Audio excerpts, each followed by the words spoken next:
हिमालयं समारभ्यं यावद् हिंदु सरोवरं तं देवनिर्मितं देशं हिंदुस्तानं प्रचक्षते। विश्व में अनेक देश हैं जिनकी अपनी अपनी विशेषताएं हैं, लेकिन विराट हिमालय से लेकर लहराते समुद्र, गंगा, जमुना, नर्मदा और कावेरी जैसी सदा नीरा नदियां, लहराते सदाबहार वन, मीलों तक फैला रेगिस्तान, विविध खनिजों, फल फूलों और औषधियों से लदी हर रंग बिरंगे पशु पक्षियों की प्रजातियों से परिपूर्ण धरती, और इन सब के साथ अलग अलग रूप रंग के मानव और उनकी रंग बिरंगी वेशभूषा, भाषा और समृद्ध संस्कृति, ये सब सिद्ध करते हैं कि प्रकृति ने भारत को सबसे अलग बनाया है और बहुत प्यार से सजाया है। जितना प्रेम प्रकृति ने भारत पर लुटाया, भारत के निवासियों ने अपने ज्ञान, श्रम, विज्ञान और लगन से इस धरती को भौतिक रूप से सोने की चिड़िया तथा आध्यात्मिक रूप से जगत गुरु बनाया। आज भी संपूर्ण विश्व में भारत के महान हिंदू संस्कृति चिन्ह बिखरे हुए हैं। विश्व भर में आदिकाल से हिंदू संस्कृति के अतिरिक्त अनेक संस्कृतियां सुख शांति से रहती आई, परंतु कालांतर में कुछ ऐसे व्यक्तिवादी बर्बर मजहब पनपे जिनके लिए केवल अपनी मान्यताएं ही सब कुछ थी। इन बर्बर और कुटिल विचारधाराओं ने अपनी तलवार और सेवा के पाखंड के दम पर दमन का ऐसा कुचक्र चलाया जिसने दुनिया भर की संस्कृतियां लगातार नष्ट होती गईं। भारत पर भी इन संस्कृतियों ने लगातार आक्रमण किया, जिनका कड़ा जवाब निरंतर रूप से हिंदू राजाओं ने दिया, परंतु सबको अपने जैसा धार्मिक मानकर धर्म युद्ध करने की नीति आत्मघाती साबित हुई और देश लंबे समय तक विदेशी दास्ता में जकड़ा रहा। देश में आजादी के लिए संघर्ष की लहर चली। अनेक महामानव स्वतंत्रता के लिए संघर्ष में लगे रहे। युग दृष्टा महामानव डॉक्टर हेडगेवार जी ने गुलामी के कारणों पर चिंतन किया और जान लिया कि गुलामी का असली कारण देश के मूल निवासी हिंदू समाज की जड़ता है, और सिर्फ जाना ही नहीं, उसके उपचार के लिए 1925 में राष्ट्रीय स्वयंसेवक संघ की स्थापना भी की। नमस्ते सदा वत्सले मातृभूमे, नमस्ते सदा वत्सले मातृभूमे, त्वया हिंदू भूमे सुखम वर्धितोऽहम्। जो अपनी अनेक शाखा प्रशाखाओं के माध्यम से सभी दिशाओं में लगातार हिंदू समाज को संस्कारी और संगठित बनाने के लिए कार्यरत हैं। द्वितीय सर संघ चालक पूजनीय गुरु गोलवलकर जी के प्रयत्नों से 1964 में इसी संघ वृक्ष की एक शाखा के रूप में विश्व हिंदू परिषद का प्रादुर्भाव हुआ, जिसने भारत ही नहीं अपितु पूरे विश्व के हिंदुओं को सेवा, संस्कार और अपने हितों के लिए संघर्ष का मार्ग दिखाया। विश्व हिंदू परिषद ने गौरक्षा, धर्म स्थानों की पुनर्स्थापना, धर्म जागरण, समरसता के महान कार्यों के साथ वंचित वर्ग के लिए सेवा के हजारों केंद्र स्थापित किए। मुंबई महानगर के शिव कोलीवाड़ा में स्थित 3 एकड़ की सुरम्य पहाड़ी हनुमान टेकरी पर स्थित शिव कल्याण केंद्र ऐसे हजारों सेवा केंद्रों में से एक प्रमुख केंद्र है, जो अपने विभिन्न आयामों के द्वारा नर सेवा को नारायण सेवा मानकर लगभग 4 दशकों से कार्यरत है। शिव कल्याण केंद्र आध्यात्म, सेवा व संस्कार की अद्भुत त्रिवेणी संगम है। सन 1984 में ये जगत विश्व हिंदू परिषद को मुंबई महानगर पालिका ने सेवा कार्यों के लिए प्रदान की थी। शिव कल्याण केंद्र का प्रारंभिक उद्देश्य था इस टेकरी के आसपास की 6 लाख की वंचित बस्ती का सर्वांगीण विकास करना।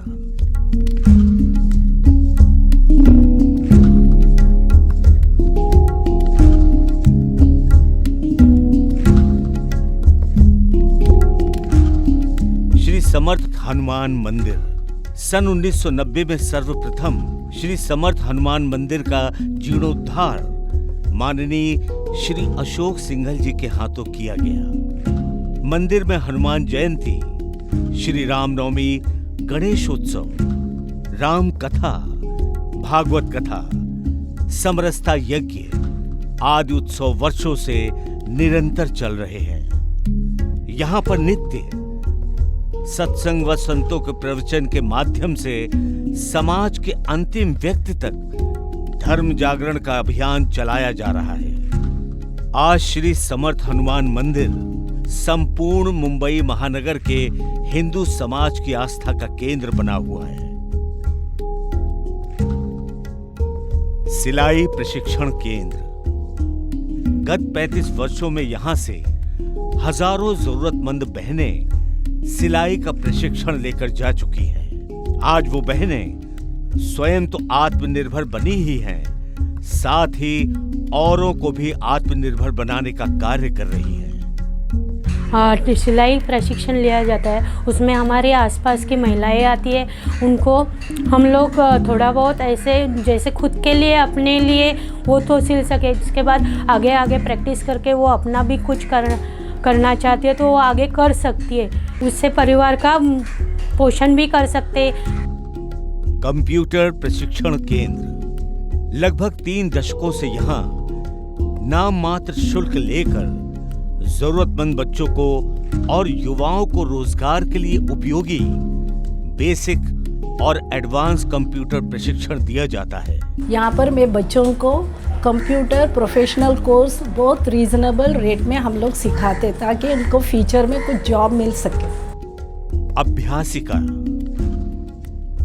हनुमान टेकरी के आसपास के छोटे छोटे झुग्गी झोपड़ी में रहने वाले बच्चों के पढ़ने के लिए यहाँ शांत और एकांत वातावरण के साथ साथ बच्चों की पढ़ाई में मार्गदर्शन के लिए यहाँ पर शिक्षक भी उपलब्ध किए गए हैं। बाल संस्कार केंद्र। बाल संस्कार केंद्र के माध्यम से बच्चों को भारतीय संस्कृति और संस्कारों का महत्व समझाकर उनका चरित्र निर्माण किया जाता है। कराटे प्रशिक्षण केंद्र। आत्मरक्षा के लिए युवकों को और बच्चों को कराटे का प्रखर प्रशिक्षण दिया जाता है। योग प्रशिक्षण केंद्र। शारीरिक और मानसिक स्वास्थ्य के प्रति जागरूकता के लिए नित्य सुबह और सायंकाल निःशुल्क योग प्रशिक्षण दिया जाता है। पतंजलि योग पीठ के सहयोग से समय समय पर योग शिविर का आयोजन किया जाता है। संघ शाखा। हनुमान टेकरी पर सुबह प्रौढ़ शाखा और सायं तरुणों की शाखा निर्बाध गति से चल रही है। इन दोनों शाखाओं के माध्यम से देश के कोने कोने से आए हुए रुग्णों और उनके परिवारजनों को संघ के बारे में बताया जाता है और अपने घर लौटकर संघ सेवा कार्य में जुड़ने के लिए प्रेरित किया जाता है।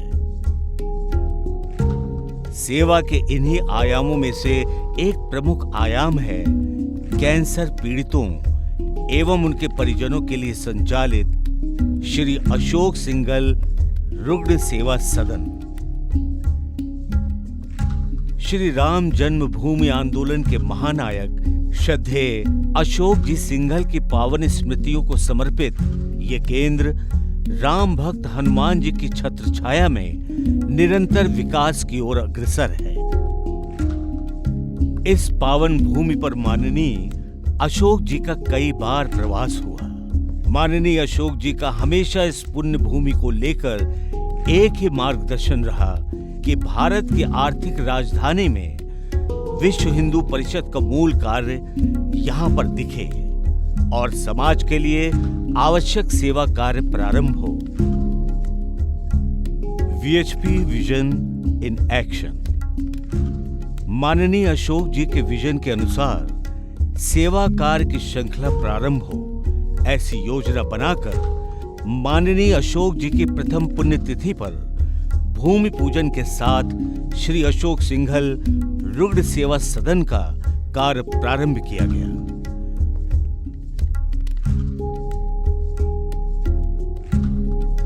मात्र 4 सालों में हमारे पास आज 77 पेशेंट्स व लगभग 150 सहायकों के रहने की सुविधा है। हमारी सेवा कैंसर पीड़ितों को भोजन व आवास उपलब्ध कराने तक सीमित नहीं है। रुग्णों को टाटा हॉस्पिटल लाने ले जाने के लिए 24 घंटे एम्बुलेंस सेवा उपलब्ध कराया जाता है। रुग्णों और ज्येष्ठ नागरिकों के लिए टेकड़ी पर आने जाने के लिए इलेक्ट्रिक बग्घी भी उपलब्ध है। यहाँ प्रतिदिन सुबह शाम योग कराया जाता है। प्रतिदिन सायंकाल सभी को सामूहिक प्रार्थना कराई जाती है। यहाँ एक विशाल पुस्तकों का संग्रहालय है, जहाँ वेद, पुराण, योग, संघ साहित्य का अद्वितीय संग्रह है। प्रतिदिन हिंदी, अंग्रेजी व अन्य भाषाओं के अखबार आते हैं। उनका मनोबल बढ़ाने के लिए समय समय पर ऑन्कोलॉजिस्ट, योगाचार्य, साधु संतों के अलावा एक मनोचिकित्सक की टीम भी अपनी सेवा प्रदान कर रही है। हमारा प्रयास यही रहता है कि रुग्णों के लिए एक आश्रम का वातावरण निर्मित हो। टाटा हॉस्पिटल के डॉक्टरों का कहना है कि यहाँ के शांत और सात्विक वातावरण में रहने वाले रुग्णों का स्वास्थ्य अन्य रुग्णों की तुलना में तेजी से सुधर रहा है। अक्सर लोग यहाँ अपना जन्मदिन, शादी की सालगिरह व अपने पूर्वजों की पुण्यतिथि रुग्णों को सेवा देकर मनाते हैं। Psycho oncology volunteer training program के माध्यम से उत्सुक व्यक्तियों को वॉलंटियर प्रशिक्षण दिया जाता है, ताकि कैंसर पीड़ित और उनके परिजनों को मानसिक रूप से प्रबल बनने के लिए प्रेरित करें। सप्ताह में एक दिन सभी रुग्णों को खेल खिलाकर कुछ पुरस्कार वितरण किए जाते हैं, जिससे नकारात्मकता का त्याग कर इनमें स्वस्थ प्रतिस्पर्धा का संचार होता है। जय श्री राम। मेरा नाम शिवानी सिरोही है। मैं एमपी से आई हूँ। मैं अपने पापा को लेके आई हूँ यहाँ पे बहुत अच्छी फैसिलिटीज़ हमें प्रोवाइड की जाती है। लाइक मुंबई में आके मैं पापा के साथ अकेले आई हूँ, बट मुझे कभी नहीं लगता है कि यहाँ पे मुझे डिफ़िकल्टीज़ हुआ है। मेरा नाम श्रुति पात्रा है। मैं वेस्ट बंगाल से आई हूँ। मैं अपनी बहन को लेके आई हूँ। उसकी TMH में ट्रीटमेंट चल रही है और ये शिव कल्याण केंद्र हनुमान टेकरी, मतलब भगवान यहीं पे रहते, हनुमान जी यहीं पे रहते। यहाँ आने के बाद मेरी दीदी का सेहत भी बहुत मतलब अच्छी तरीके से प्रोग्रेस हुए। मैं पटना बिहार से हूँ। मैं यहाँ 1.5 साल से टाटा मेमोरियल में कैंसर का ट्रीटमेंट करवा रहा हूँ। कहा जाता है कि मुंबई में इलाज करवाना बहुत कठिन है, लेकिन यहाँ भगवान की कृपा है कि हनुमान टेकरी जैसा स्थान मिला है। मेरा नाम प्रीति सिंह है। मैं यूपी कानपुर से आई हूँ। मेरा ट्रीटमेंट टाटा में चल रहा है। 1 साल हो गया है, पर यहाँ पे रहने की, खाने पीने की हर चीज़ का सुविधा बहुत अच्छा है। घर परिवार जैसा पूरा फीलिंग हो रहा है। हमें बताते हुए हर्ष हो रहा है, अतीत में देखा गया शिव कल्याण केंद्र का सपना कब राष्ट्र कल्याण केंद्र में परिवर्तित हो गया, हमें पता ही नहीं चला। दैनंदिन सेवा कार्यों के अतिरिक्त समाज पर आने वाली प्रत्येक समस्या पर शिव कल्याण केंद्र के माध्यम से समाज हित कार्य करने की कोशिश की जाती है। प्रथम लॉकडाउन में 3.5 लाख फूड पैकेट्स का वितरण किया गया। लगभग 25,000 राशन किट का वितरण किया गया। द्वितीय लॉकडाउन में ऑक्सीजन कंसंट्रेटर के माध्यम से कार्य किया गया। महाड चिपलून में बाढ़ के समय मेडिकल सेवा और सैनिटेशन तथा मंदिर पुनर्निर्माण का कार्य किया गया।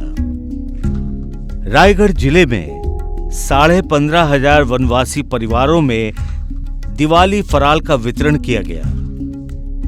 हिंदवे सोधरा सर्वे न हिंदू पतितो भवेत, इसी मूल मंत्र को आगे बढ़ाते हुए हमारी भावी योजनाओं में डायलिसिस केंद्र, चल चिकित्सालय, डायग्नोस्टिक सेंटर, वरिष्ठ नागरिकों के लिए सेकेंड इनिंग इत्यादि भी हमारी भावी योजनाओं में सम्मिलित हैं।